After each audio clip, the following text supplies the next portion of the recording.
Hey comic fans, welcome back. Dave here at Ground Zero talking all things comics and especially today, all things comics history in a segment we seem to love to call Interestingly Enough. Now, in my last segment, I talked about DC Comics and some mistakes made in the first half of the 70s.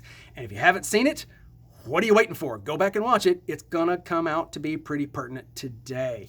Now, those of you who did watch it, hey guys, thanks for watching my last segment. Now, just as with yesterday, this topic was suggested by Josh Mahoney, who wrote in and said, could you speak about DC's crash in the 70s?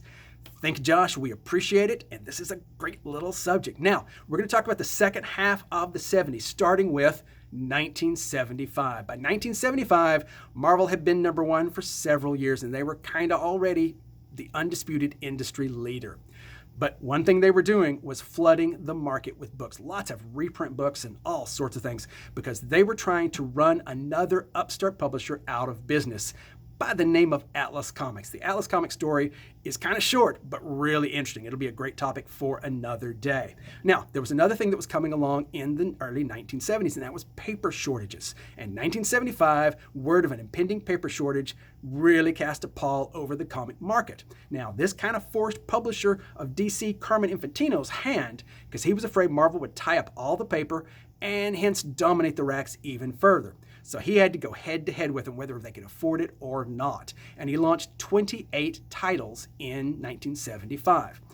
Now, turns out that wasn't quite the right move to make because Atlas perished really quickly. The Atlas story will be a fairly short one. And then Marvel, since they didn't need the books anymore to push Atlas out of business, quickly canceled 19 titles. So DC was left with a lot of books that frankly weren't particularly big sellers and no real justification for having them out there. Well, as it turns out, in 1975, the publishing division of Warner Communication posted its second consecutive year with $5 million in losses. $5 million might be chump change now, but it was a pretty significant amount in 1975, and Warner's was going to do something about it. Now, the publishing in part of that company included not just DC Comics, but it included the Warner Paperbacks library and included all of their foreign publishing outfits. So really, DC was only part of that issue, but Warner was looking for something to take it out on, and DC was the most likely one. So in 1976, Carmen Infantino was fired as publisher of DC Comics. They had to have somebody to fill his shoes, and that somebody was a she. Jeanette Kahn became the publisher of DC Comics. Now, she had a lot of things going for her, but all those same things going for her were things that were kind of going against her. First off, she was 28 years old. That is incredibly young to be the publisher of a major company like this. Second, she was not an insider for comics. She was an outsider to the whole industry. She had gotten her start publishing kids magazines. She had started Smash and Dynamite. And if you're my age, you remember those magazines. They were huge successes. But even more damaging and problematic, she was a woman. And for a company like DC, that was a really surprising move, one which a lot of the staffers at DC did not take very well at all. Most of them were more than twice her age, and most of them were men. But Jeanette Kahn was a smart lady. Now, one of the first things she did when she got to DC was she read all of their books. And one book she particularly liked was also a favorite of mine at that time, and that was Mike Grell's Warlord. Now, Mike Grell's Warlord was started as one of those titles Carmen Infantino had commissioned to increase his line, and it was a really good title. It started off in first issue Showcase, and then spun off into its own title. But it only got 2 issues before Carmen changed his mind and pulled the plug because he didn't need the new titles anymore. This certainly made 12-year-old me really unhappy. Well, it made Jeanette Kahn unhappy too because it was one of her favorites of the books she read, and she saw that it was not on the schedule for publishing, and she asked people why, and they said, because Carmen canceled the book. To which she said, well, I just canceled Carmen. So put it back on the schedule. And 8 months after the second issue, the third issue finally arrives. And Warner would go on to be one of the few success stories that DC actually launched in the 70s. It had a really long run, and it was a very good established character. Okay, so Jeanette Kahn was making waves, and she was going to really do some important things for DC if she could just survive the decade. Well, 1977 comes along, and they are forced with another price increase. They go from 30 to 35 cents. And inflation is just killing them. So they decide on what is a fairly bold move, especially considering the implications of the mistakes made earlier in the decade, and that was dollar comics. This was only a few. Most of their line was at 35 cents. But House of Mystery, GI Combat, Superman Family went to this dollar format size. And it was surprisingly a pretty decent hit. People got with the content of 4 comics, but the price of 3. So it was a really good value. And readers did respond to this. House of Mystery sold fine. GI Combat sold fine. Now, sales were still declining because the 1970s were just a period of free fall for comic sales. People were leaving comic books and reading in general in droves.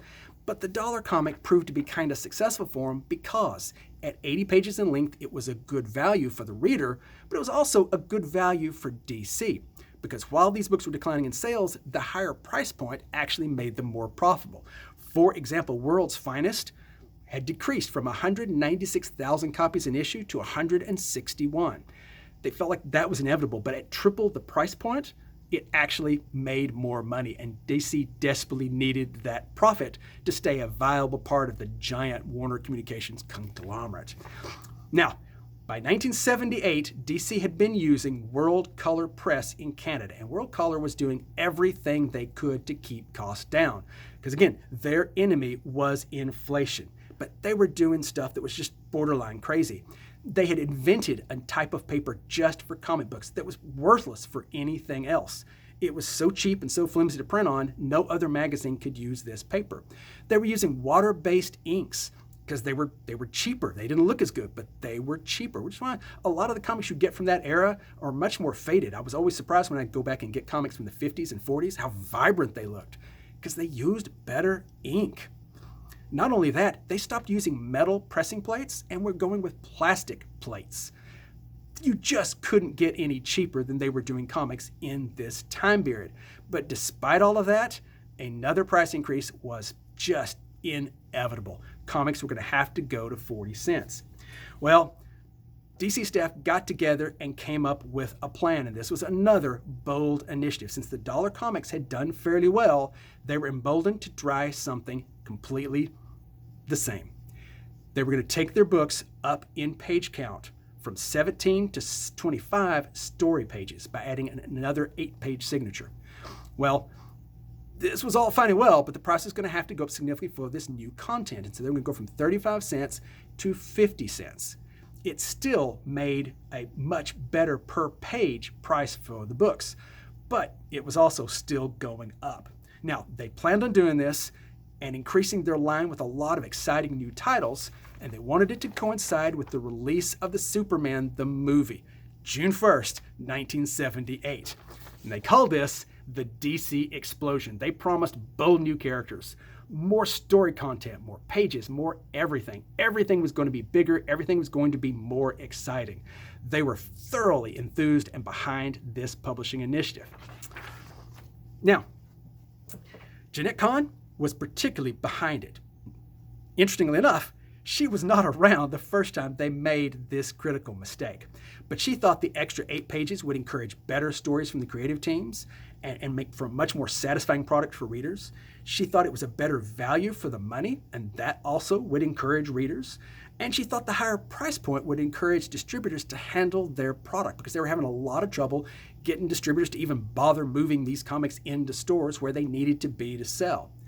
All in all, she thought the package would be well received because it was just better quality. Jeanette Kahn was adorable. Now, the books came out, and they came out on time. The Superman movie did not, because June 1st came and went with no Superman the movie. It was pushed back to December 10th because of overruns on budget and behind schedule and all these things movies do. But the comics were actually on schedule, and we get Action Comics, which adds an Atom backup feature. We get things like Brave and the Bold, which adds a new character, and you get the Human Target. All these extra pages were allowing for a lot more stories in the book. And then Batman. With the extra pages, you get more Batman, because more Batman. All of these books were exciting, and they were enthusiastically received, and everybody was going to be happy. So the question now is, how long did the DC Explosion last? And the answer, for all you trivia fans out there, is 3 weeks.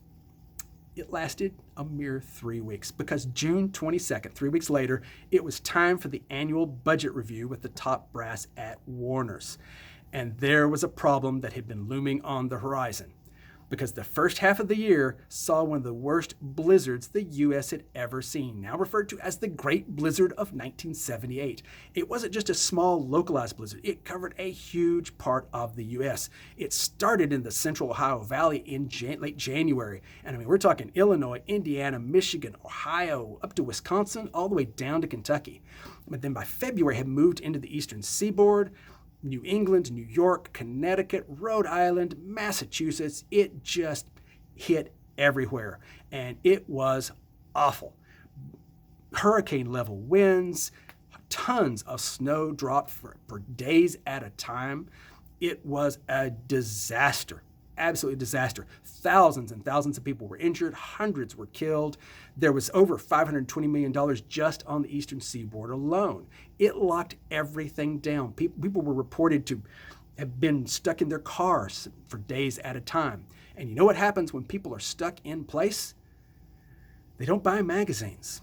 And even if they'd wanted to buy magazines, they couldn't, because the delivery trucks to take DC Comics and other publications from the printing presses to the stores where they need to be and to distributors were stuck. They could not move. Products simply didn't move for weeks at a time.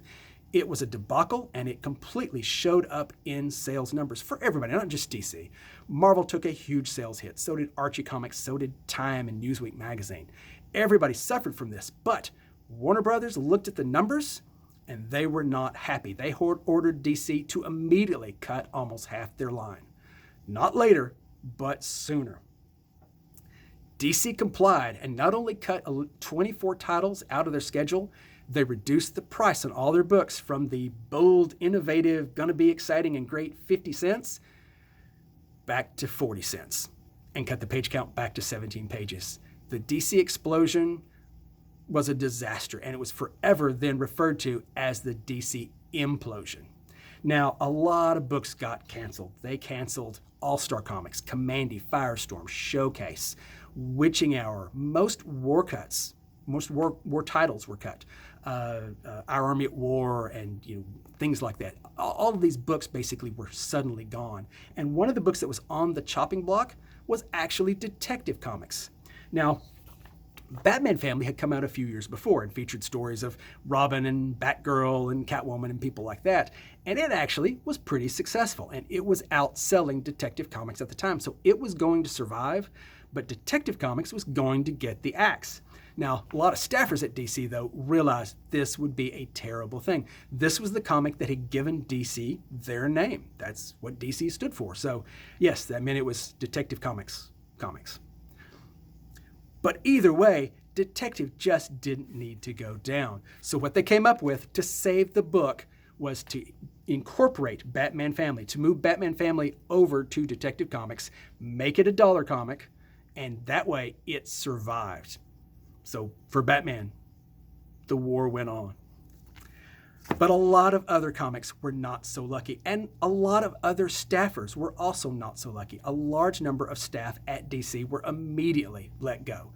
Not so many books to publish meant not so many jobs for people. And a lot of people that weren't fired still left the company because they saw on the horizon the comic industry was headed for doom. Most people thought there simply would not be a comic book industry in the 1980s. What they didn't know was something would come along that would actually save the comic book industry, and that was the direct market. Now, the direct market had started in the 70s, but it really blossomed in the 80s, and the growth was huge and just brought a revitalization to a market that everybody had left for dead. And it also brought a lot of young new publishers into the fold. One of those was Pacific Comics, and they were hungry for product. One of the books that they published first actually was intended to be part of the DC Explosion.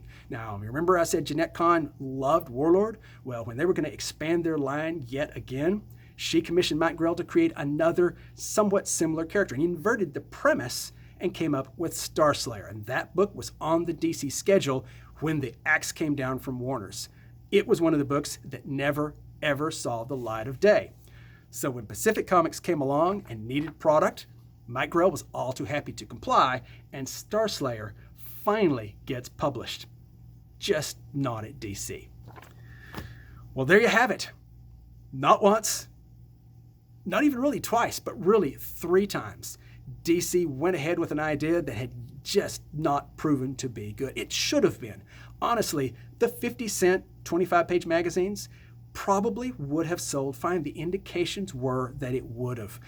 They did not have any sales numbers for these books when the axe came down. It was all based on the sales the 6 months before. That, unfortunately, was the way publishing worked in the 1970s, but it would change radically in the 1980s. And I'm sure we'll have cause to really cover the 1980s, but that'll probably be a 3-parter. Guys, until that happens, take care of yourselves. You're not snowed in, but you need to stay in. So stay in, read lots of comics, watch these videos, take some time to tell us how you're doing because we really want to know. And if you have time to make a suggestion, hey, we're fine with that too. But whatever you do, do it with gusto, people. Come on, because this is an ideal opportunity. That's all I've got for today. Guys, I so much appreciate you spending time with me for these segments. Have a great day. Wash your hands. Do whatever it takes to stay safe. And I'll see you next time. Take care.